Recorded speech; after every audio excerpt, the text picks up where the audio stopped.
اللہ اللہ۔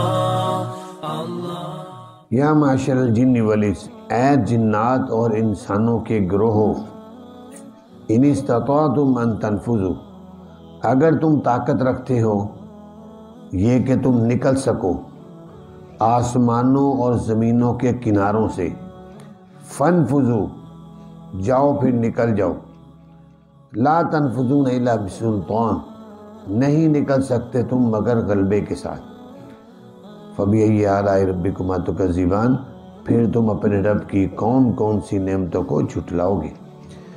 اللہ تعالیٰ ارشاد فرما رہے ہیں کہ انسان اور جنات، تم اللہ کی نافرمانیاں کر کے، گناہ کر کے، اگر تم یہ سمجھتے ہو کہ ہماری گرفت سے بچنے کے لیے کہیں بھاگ جاؤ گے، جیسے دنیا میں لوگ عام طور پر ایک ملک میں جرم کرتے ہیں دوسرے ملک میں بھاگ جاتے ہیں تاکہ وہ ملک والے پولیس ہمیں پکڑ نہ سکے، تو اللہ تعالیٰ کہہ رہے ہیں کہ تم ہماری نافرمانیاں کر کے، کفر اور شرک کر کے یہ سمجھتے ہو کہ ہم اللہ کی گرفت سے بچ کر کہیں بھاگ جائیں گے، تو فرمایا یہ آسمان بھی میرے ہیں، زمین بھی میرے ہیں، ان کے دائرے سے تم کہیں نہیں نکل کر جا سکتے، اگر جا سکتے ہو تو جاؤ پھر نکل کر دکھا دو، تم نہیں جا سکتے۔ یہ کوئی دنیا نہیں ہے، یہ اللہ کا نظام قدرت ہے کہ اللہ کی ہر جگہ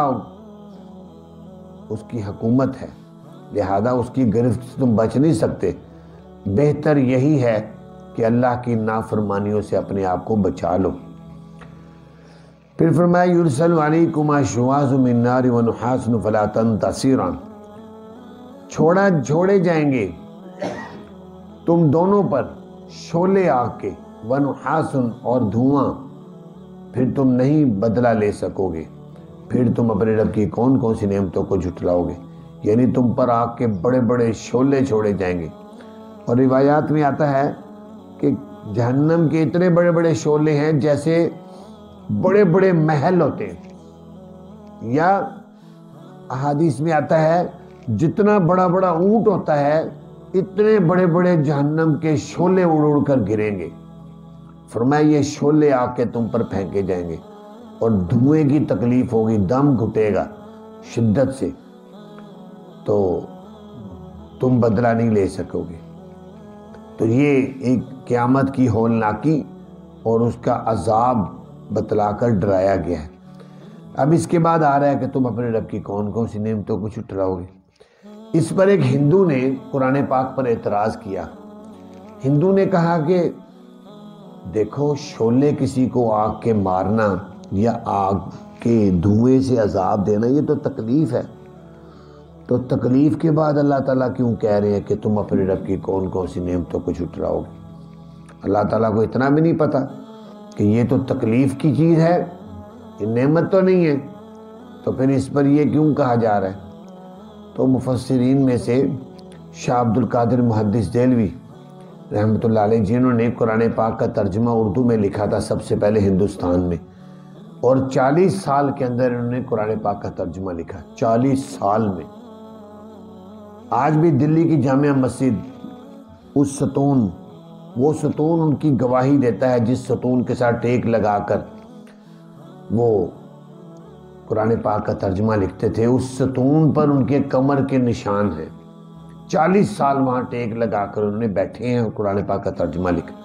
انہوں نے اس کا جواب یہ دیا ہے مختصر سے حواشی میں کہ اللہ تعالیٰ نے یہ جو بتایا ہے شعلے تمہیں پڑیں گے آگ کے یا دھوئیں کا عذاب ہوگا، یہ ابھی ہوا نہیں ہے، یہ وقت سے پہلے تمہیں اللہ تعالیٰ بتا رہے ہیں تاکہ ایسے گناہوں سے بچو جن سے تمہیں یہ عذاب ہو۔ نیکیاں کرو تو وقت سے پہلے بتانا یہ بھی ایک نعمت ہے تاکہ آدمی آنے والے عذاب اور تکلیف سے بچ جائے۔ اس لیے کہا جا رہا ہے تم اپنے رب کی کون کون سی نعمتوں سے کو جھٹلاؤ گے۔ آگے فرمایا فَإِذَا انشَقَّتِ السَّمَاءُ فَكَانَتْ وَرْدَةً كَالدِّهَانِ، پھر جب پھٹ جائے گا آسمان پھر ہو جائے گا گلابی، مثل تل چھٹ جو اوپر سے تانبا پگھلایا ہوا ہٹائیں، نیچے سے گند بلا ہوتا ہے اور وہ دہکنے کی وجہ سے گلابی ہو جاتا ہے، ایسا آسمان کے رنگ ہو جائے۔ آج تو آسمان نیلا ہے نا، قیامت میں ایسا ہوگا۔ پھر تم اپنے رب کی کون کون سی نعمتوں کو جھٹلاؤ گے۔ فَيَوْمَئِذٍ لَا يُسْأَلُ عَنْ ذَنبِ إِنسٌ وَلَا جَانٌ، اس دن نہیں پوچھا جائے گا اس کے گناہوں کے بارے میں کسی انسان سے نہ ہی جنات سے۔ پھر تم اپنے رب کی کون کون سی نعمتوں کو جھٹلاؤ گے۔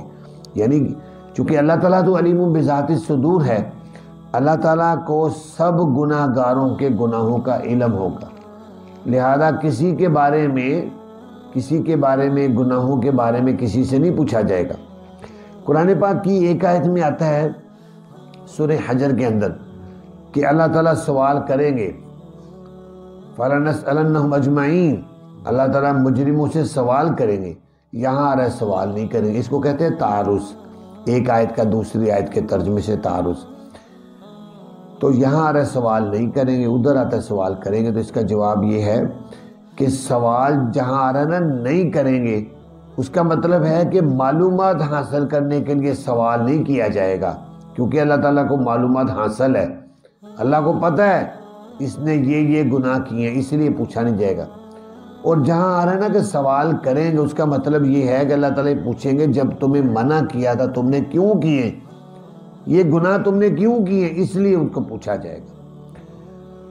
فرمایا یعرف المجرمون بسیماہم فیؤخذ بالنواصی والاقدام، پہچانے جائیں گے مجرم لوگ اپنی نشانیوں سے، پھر پکڑے جائیں گے وہ پیشانیوں سے اور قدموں سے۔ فَبِأَيِّ آلَاءِ رَبِّكُمَا تُكَذِّبَانِ، پھر تم اپنے رب کی کون کون سی نعمتوں کو جھٹلاؤ گے۔ مجرموں کو کیسے پہچانا جائے گا؟ تفسیر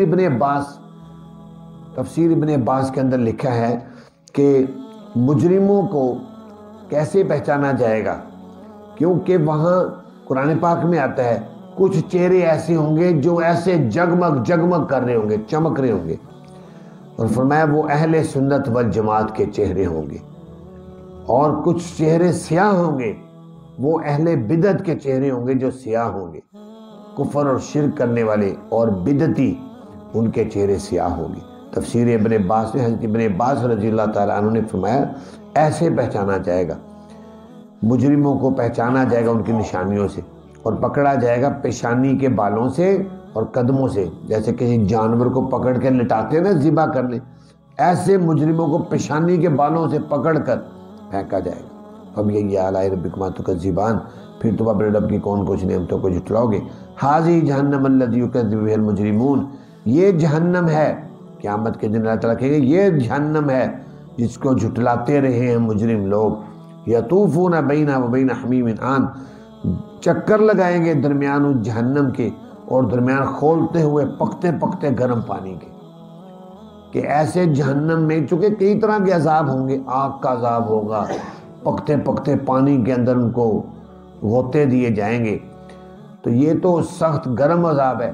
لیکن وہاں ایک طبقہ ہے زمہریرہ، اتنا شدید، جس طرح آج کا سمجھ گلیشیئر کا علاقہ ہے، -5 -8 -10 ہوتا ہے، وہاں پتہ نہیں کتنا منفی ہوگا، تو زمہریرہ جو سخت ٹھنڈا علاقہ ہوگا، کبھی وہاں لے جائیں گے عذاب دیں گے، کبھی جہنم کی آگ میں سڑائیں گے، اور کبھی پکتے پکتے گرم پانی کے اندر ان کو غوطے دیں گے۔